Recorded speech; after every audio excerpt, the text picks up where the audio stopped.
Yemek sepeti yanında, aklındaysa kapında.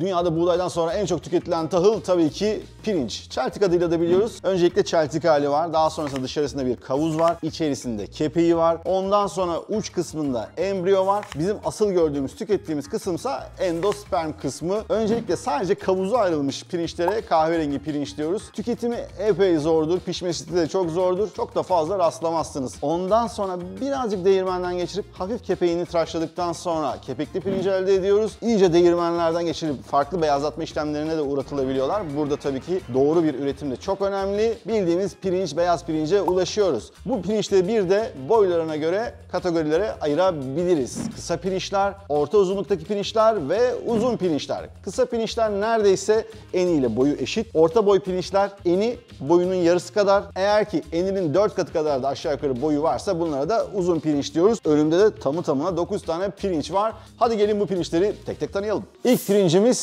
Tayland'dan. Yasmin pirinci, ince, uzun yapılı, inanılmaz narin bir pirinç ancak kokusu çok özeldir. Çiçeksi, böyle güzel aroması olan, pandan yaprağı kokusu olan, hafif tütsülenmiş kokusu olan şahane bir pirinç. Ama çoğu zaman basmati ile karıştırılıyor. Basmati'de bu bahsettiğim çiçeksi kokular yerine daha çok böyle fındıksı kokular ağırlıklıdır ve basmatinin ana vatanı Tayland değil, Hindistan. Pirinçlerin su çekme kabiliyeti aslında hem boyuyla hem eniyle, nişasta oranıyla çok fazla orantılıdır. Nadiren bazı pirinçler yıkanmadan da pişirildiğinde iyi sonuçlar verirler. Yasmin de bunlardan bir tanesi. Ancak benim önerim yasmin pişirirken 1-2 defa soğuk suyla yıkadıktan sonra bekletmenize gerek yok.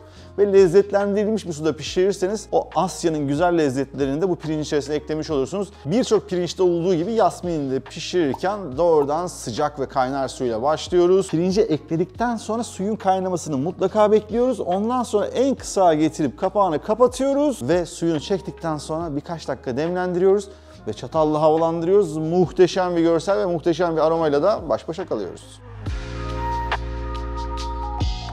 Kokusu şu anda içeriği muazzam doldurdu. Salma dediğimiz yöntemle yaptık. Yani suyunu önceden ölçtük 1'e 2 oranında ama dilerseniz yasmini haşlama olarak yani makarna gibi haşlayarak da pişirebilirsiniz. Buharda pişirebilirsiniz ancak kavurarak pişiremezsiniz. Çünkü ince taneli pirinçleri kavurduğunuz zaman kırılmaya başlarlar. Bu sefer lapalaşmaya başlar. Birleşir de birleşir. Bu muazzam görsel için kesinlikle bu şekilde pişirmelisiniz. Tabii ki tadına bakalım. Özellikle yağsız pilavlar arasında benim en favorilerimden bir tanesi yasmin her zaman için. Asla hamurlaşmayan bir yapısı var. Ne kadar birleşmiş gibi, yapış yapış gibi bile dursa ağzınıza attığınız zaman pirincin tanelerini hissedebiliyorsunuz. Adeta böyle bir isli tat, hafif çiçeksi tat, patlamış mısır lezzeti var içerisinde ve eklediğiniz her şeyin tadını doğrudan içerisine çekiyor. Bu bütün pirinçler için geçerli bu arada. Burada kullanmış olduğum zencefil, sarımsak, anason hepsi içeride hissediliyor. Hadi bir sonraki pirincimize geçelim. Pirincimiz ta Amerika'dan siyah pirinç. Yüksek lif oranıyla çok şahane bir pirinç. Nasıl desem? Oh mükemmel. Mükemmel bir pirinç. Ülkemizde de artık çok yaygın ve sevilmeye başlandı. Pirinç yemek isteyip de birazcık da lif almaya çalışanlar için de çok uygun. Lifi yüksek olduğu için pişmesi de epey zor. Bu pirinç için kullanabileceğiniz en iyi pişirme yöntemi haşlama dediğimiz pişirme yöntemi. Ancak yine de haşlamadan önce yarım saat kadar sıcak suda beklerse birazcık daha yumuşayıp ondan sonra yine nişastasını akıtıp haşlarsanız şahane bir sonuç elde edersiniz.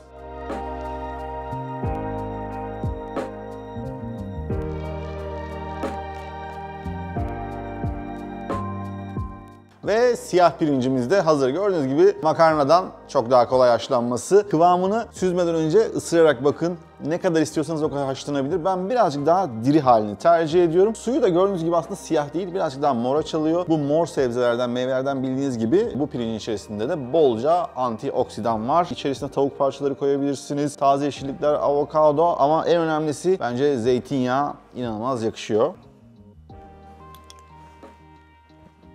Öncelikle lezzet olarak birazcık daha fındıksı aromalara sahip. Geriden gelen damakta bırakmış olduğu hafif bir tütsü aroması da mevcut. Ve zeytinyağı ile birleştiği zaman zeytinyağı bütün lezzetini ortaya çıkartıyor. İçerisine ne eklerseniz onun da tadı ortaya çıkacaktır ama haşlama suyunu da eklemeyin derim. Çünkü haşlama suyunun çoğunu döküyoruz. Burada haşlanır haşlanmaz hemen süzdükten sonra içerisine bu tarz salata sosu, farklı karışımlar dökecekseniz hemen o anda karıştırırsanız muhteşem bir lezzete ulaşırsınız. Ben bundan bir kaşık daha alır, diğer pirince geçerim. Bu arada sen de Yemek Sepeti Market'te çeşit çeşit pirinç bulabilirsin. Sipariş verirken ekrandaki indirim kodunu kullanmayı da sakın unutma. Pirincimiz basmati. Belki de dünyanın en sevilen, en çok tüketilen pirinçlerinin başında geliyor. Çünkü zaten Hindistan kendi başına popülasyonuyla epey şey yapıyor yani, ne yapıyor? İşte bunu yiyor. Nepal, Hindistan ve Pakistan epeyce pirinç tüketiyorlar ve bunlar da tüketim miktarını arttırıyorlar. Basmati kendine has çok özel bir aroması var. Yasminle karıştırılıyor ancak bunda da benzer kavruk pandan aroması olmasına rağmen o çiçeksi aroma burada yok. Ve yasminin glisemik indeksi birazcık daha fazla. Burada basmati'de ise glisemik indeks orta glisemik indekste diye geçiyor. Herkes şey diyebilir, çok düşük glisemik indeksi olduğu için sporcular tüketiyor vesaire vesaire. O kadar da masum değil. Pirinç pirinçtir. Şekerinizi yükseltir. Şimdi basmatiyi nasıl pişiriyoruz? Öncelikle basmatinin nişasta oranı düşük olduğu için sadece yıkayıp ondan sonra salma yöntemiyle de pişirebilirsiniz ama daha düzgün sonuç almak isterseniz öncesinde yıkıyoruz. Ondan sonra bir yarım saat kadar soğuk suda dinlendiriyoruz ve yine salma yöntemiyle pişiriyoruz. Pişirirken de suyun içerisine güzel aromatik bitkiler ya da baharatlar atarsanız, ki ben kimyon atmayı tercih ediyorum, muazzam bir lezzete ulaşıyor.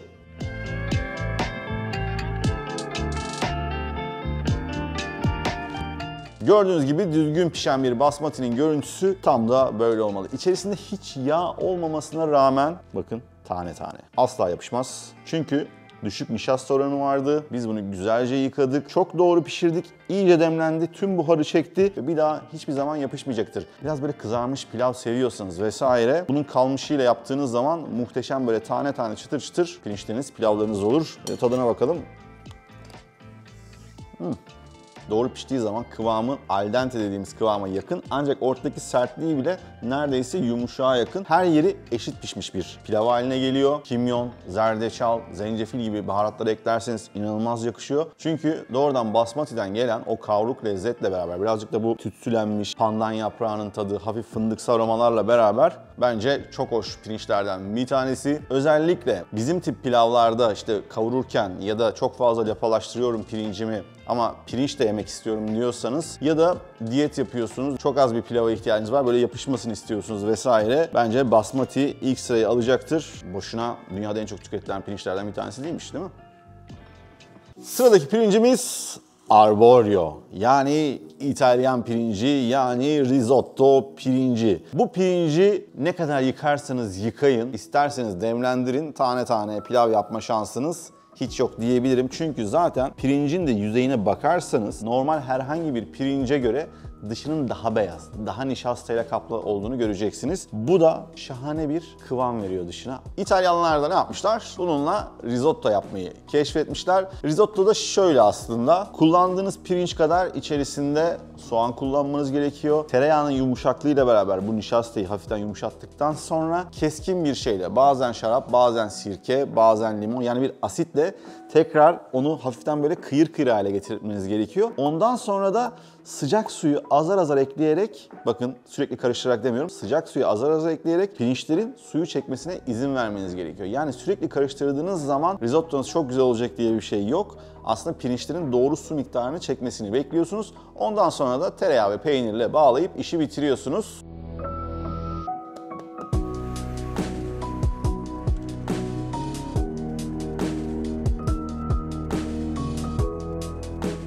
Ve gördüğünüz gibi arborio pirincinin diğer pirinçlerden en büyük farkı eklediğiniz hacimsel su miktarı. Kendi hacminin yaklaşık 4 katı kadar suyla beraber pişirdik ve hala al dente, diri diri, tane tane duruyor. Ve risottonun bir özelliği de yine birazcık daha soslu olması. Birçok versiyonunu yapabilirsiniz. Ancak temelinde mutlaka pirinçleri kavururken kırmamaya çok özen gösterin. Tüm pilavlarda olduğu gibi. Yani suyu ekleyip sürekli karıştırırsanız pirinçleriniz kırılır. Ondan sonra iyice lapalaşmaya başlar. Bu tane tane görüntüyü elde edemezsiniz. Tadına da bakacağız tabii.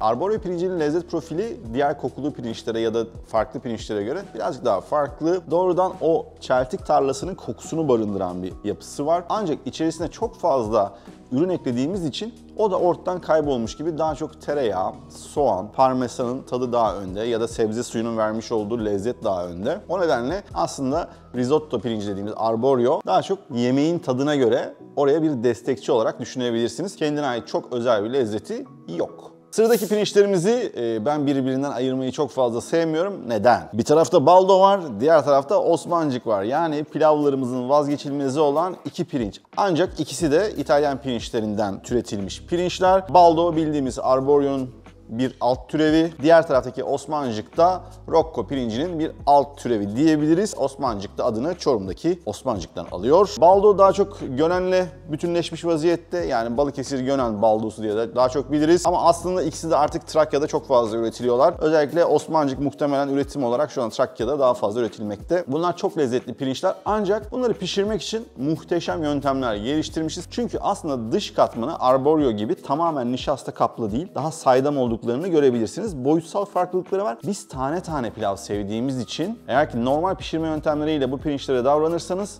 mutlaka biraz lapalaşma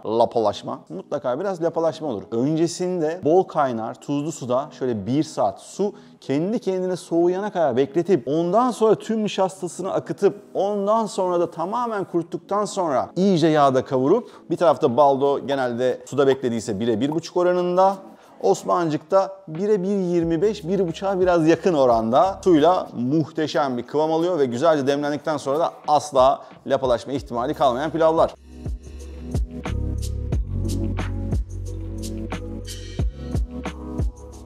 Gördüğünüz gibi her iki pirinci de piştikten sonra uzaktan bakarak ayırmak epey zor çünkü birbirlerine benziyorlar. Kuru hallerinde Osmancık birazcık daha küçük gibi gözükse de iyi bir su çekme kabiliyeti olduğundan o da aynen uzun halini alıyor. Yağda iyice kavrulması çok önemli çünkü daha sonrasında o yağın lezzeti tamamen pirincin içerisine geçiyor ve demleme kısmı da çok önemli. Çünkü neden? Gördüğünüz gibi tabağa koyarken genelde bu şekli vermek için işte lokantalarda falan böyle bir ölçek, kase falan kullanılır. Oysa ki buradaki göstermeye çalıştığımız şey şu. Pirinçler hem birbirine tutunuyorlar hem de tane tane duruyorlar. Yani çok doğru piştiklerini buradan anlayabilirsiniz. Şöyle yaptığım zaman bile tanelerini tek tek ayrıldığını görebiliyorsunuz ve asla bir daha yapışık hale gelmeyecekler ki üzerlerine bastırmama rağmen. Önce baldo.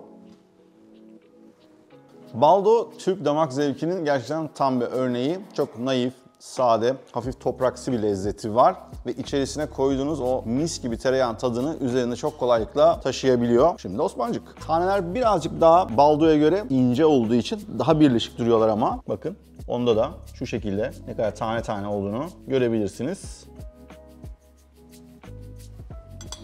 Osmancıkla baldonun tadını nasıl ayırabilirsiniz? Size ufak bir tüyo vereceğim. Genelde baldo yediğiniz zaman sanki lokantada dışarıda bir pirinç pilavı yiyormuşsunuz gibi bir his gelir. Osmancık yediğiniz zamansa evinizde anne elinden çıkmış gibi bir pilav yediğinizi düşünebilirsiniz. Çünkü iç dokusu birazcık daha yumuşak, dışı pürüzsüz olsa da tereyağı tadı doğrudan pirincin tam ortasından geliyor. Baldo'da ise tereyağı tadı birazcık pirincin dışından geliyor. Ve aralarındaki aroma inanılmaz farklı. Yer yemez hangisinin baldo, hangisinin Osmancık olduğunu hemen anlayabilirsiniz. Ancak görsel olarak uzaktan bakınca ayırmak epey zor. Sıradaki pirincimiz kepekli pirinç. Ne demiştik? Pirincin dışında kavuz diye bir katman vardı. Ayırdıktan sonra geriye kepekli pirinç kalıyordu. Ancak tam geriye kalan kepekli pirinçler yine de bizim tükettiğimiz için biraz zor. Burada görmüş olduğunuz yine değirmenden geçmiş bir kepekli pirinç ama kepeğinin epey fazla kısmı üzerinde. Kepekli pirinçlerde şöyle bir özellik var. Kepekli olduğu için lif oranı yüksek ancak kalorisi düşük mü? Hayır değil. Neden diyeceksiniz? Çünkü kepek yağ ihtiva ettiği için kalori olarak yüksek olsa da bana sorarsanız hangisini tercih edersin diye ben yine de kepekli pirinçleri tercih ederim. Yağ oranı fazla olsa bile lif oranı yüksek olduğu için sindirimi daha uzun süreceği için glisemik indeksinizde şekerinizi bir anda yükseltmeyeceği için kepekli pirinçleri tüketmek çok iyi olacaktır. Kepekli pirinçler birazcık suda dinlenmesi gerekiyor. Üzerine sıcak su koyup 1 saat kadar dinlendirdikten sonra güzelce yıkarsınız ve en kolayı, en temizi kepekli pirinçleri haşlama yöntemiyle pişirmektir. Kepekli pirinci pişirmek aslında bir makarna kadar kolay ve tamamen patlamasını bekleyeceksiniz. Ondan sonra süzdükten sonra da üzerine dilediğiniz şeyi koyabilirsiniz. Sade yiyebilirsiniz ama benim en çok sevdiğim hali evdeki sebzelerden biraz üzerine atmak. Hafif zeytinyağı, limon suyu, bitti gitti. Biraz da avokado. Neden havalı olmasın? Avokadonun da nesi havalıysa. tabii ki kepekli pirinç normal herhangi bir pirince göre lezzet oranında en düşük olanlardan bir tanesi. Çünkü üzerindeki kepeğin o doğal lezzeti aslında aromasını epey kuvvetli olarak önde sunuyor. Pirinçten gelen lezzet de çok geride kalıyor. O nedenle kepekli pirinç pişirdiğiniz zaman o kepek lezzetinden kaçmak için benim gibi aromatikleri mutlaka eklemeyi unutmayın. Bu pirinç benim en favori pirinçlerimden bir tanesi. Kastamonu Tosya pirinci. Kokusuyla, dokusuyla çok özel bir pirinç. Üzerinde gördüğünüz gibi her pirinç tanesinde böyle ince kızıl çizgiler var. Ancak halk arasındaki adı da genellikle sarı kılçık olarak geçiyor. Pişirilme yöntemi normal pilavlara göre birazcık daha farklı. Öncesinde Tosya pirincini tuzlu sıcak suda 1 saat kadar dinlendiriyoruz. Ardından yıkıyoruz ve asla kavurmuyoruz. Tosya pirinci salma yöntemiyle pişirilen bir pirinç. 1'e 1,5 1'e 2 oranlarında tuzlu sıcak suyun içerisinde kısık ateşte demleyerek pişiriyoruz. Sonradan üzerine kızgın tereyağı koyup demliyoruz ve servis ediyoruz.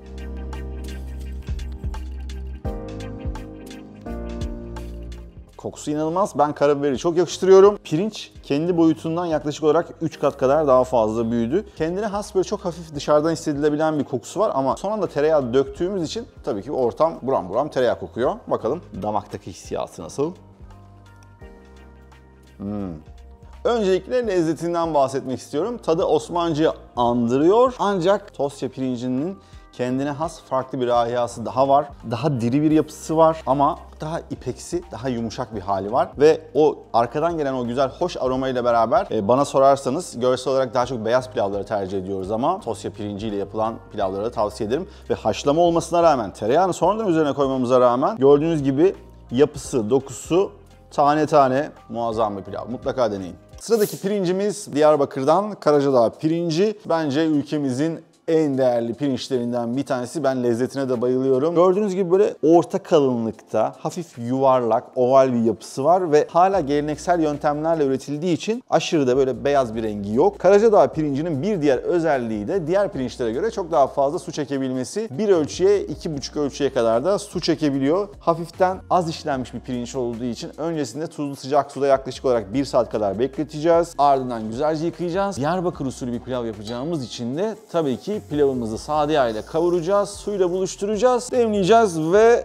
pilavımız hazır. Pirincin kendi haliyle daha sonrasında piştikten sonraki ortaya koyduğu hal arasında epey bir farklılık var. Gördüğünüz gibi rengi daha koyuydu, dinlenince daha da açıldı. Neredeyse bembeyaz bir hal aldı. Dokusu ise ilk baktığınızda taneler normalde çok ufakken 3 katına çıktıkları için birazcık şişerken hafiften bir dağılmalar var ama bu tarz yöresel pilavlarda zaten böyle tane tane lokanta tipi pilavlar beklemiyoruz. Aksine zaten bu tarz pilavların üzerinde bolca et olur, tavuk olur, yanında hoşaf olur. Şimdiden ağzım sulandı. Tavuk eşkenesi.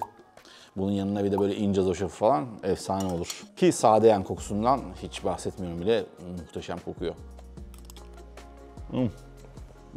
Pirincin kendi lezzetinin önünde öncesinde bir sade yağın tadını alıyoruz ama çok hoş, neredeyse sütlü gibi bir tadı var Karacadağ pirincinin. Kesinlikle çok önemli pirinçlerimizden bir tanesi ancak sadece yöresinde kullanılıyor çünkü dediğim gibi evlerimizde alışmışız böyle daha tane tane olsun, biraz daha kuru pilavları seviyoruz ama benim kişisel tercihim bu tarz daha dolu dolu pilav lezzetini hissedebileceğimiz pirinçlerle yapılmış olan pilavlar. Bugün birbirinden lezzetli 9 tane pirincin tadına baktık, yapısını inceledik, onlarla yapılmış olan pilavlara baktık, nasıl pişirileceklerine baktık ama temel olarak pirinciniz nasıl olursa olsun şöyle bir şablon çizmek istiyorum size. Öncesinde mutlaka pirinciniz eğer ki daha kalınsa, dışı kabukluysa sıcak suyla yıkayın, dinlendirin. Sonrasında mutlaka soğuk suyla yıkayın. Eğer daha narin yapıdaysa sadece soğuk suyla yıkayıp ya da birazcık soğuk suda bekleterek de pirinci pişme işlemine hazırlayabilirsiniz. Yıkarken neye dikkat edeceksiniz? Pirinçleri asla kırmıyoruz.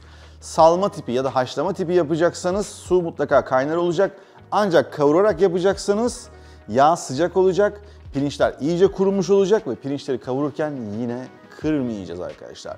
Çok sert hareketler, özellikle risottoda bahsetmiştim. Sürekli karıştırdığınız zaman pirinçler kırılır. Türk pilavında da pirinci çok fazla sert hareketlerle karıştırırsanız biz ne yapıyoruz? Genelde alttan havalandırarak pirinci kavuruyoruz. Ama pirincinizi bastıra bastıra kavurursanız kırılırlar ve pilavınız mutlaka lapalaşır. Şimdi lapa pilav, oraya girmiyorum. Eğer ki haşlama yapıyorsanız ara ara pirinçlerinizi kaldırarak kontrol ediyorsunuz. Tadına bakabilirsiniz, kıvamına bakabilirsiniz. Sonrasında süzüyorsunuz. Hemen kullanacaksanız üzerine birazcık zeytinyağı gezdirebilirsiniz. Kullanmayacaksanız belki birazcık soğuk su gezdirip sonrasında yağ ile karıştırabilirsiniz ama benim tavsiyem Pirinçlerinizi tam yiyeceğiniz miktarda yapın ve sıcakken hemen yağ ile buluşturduğunuz zaman o lezzeti de içerisine çekecektir. Salma tipi yapılan pilavlarda ise su oranları çok önemli. Pirinciniz 1'e 1,5 mu, 1'e 2 mi, 1'e 2,5 mu çekecek? Bunu tabii ki bizler söylüyoruz. Ancak en doğru sistem nedir biliyor musunuz? Pirinci alırsınız, bir defa denersiniz. Nasıl pişirecekseniz o pirinci. Ondan sonra o pirince göre o ölçüyü belirlemiş olursunuz. Çünkü aksi takdirde paketli ürünlerde özellikle mahsulden mahsule, pirincin depoda beklediği süreye göre çekeceğiz su miktarları değişecektir. Ama genel olarak pirinçlerin çekebileceği sular bellidir. Yani 1'e 1,5 çeken bir pirinç 1'e 3 çekmez arkadaşlar. Ama arada bir yarım bardak falan oynayabilir. Ve en önemlisi, sadece haşlama yöntemi için geçerli değil bu. Salma ya da kavurma yöntemiyle yaptıysanız mutlaka demlemeye bırakacaksınız. İçerideki nem tamamen yukarı çıkacak. Pirinçlerin arasındaki sıvı miktarı geçebilecek kadar pirinçlere geçecek. Ondan sonra pirinçlerinizin zaten yapışma ihtimali ortadan kalkmış oluyor. Benim bugünden bir ilk üçlüm var. Seçtiklerim arasında 3. sırayı Hindistan'dan basmati alıyor.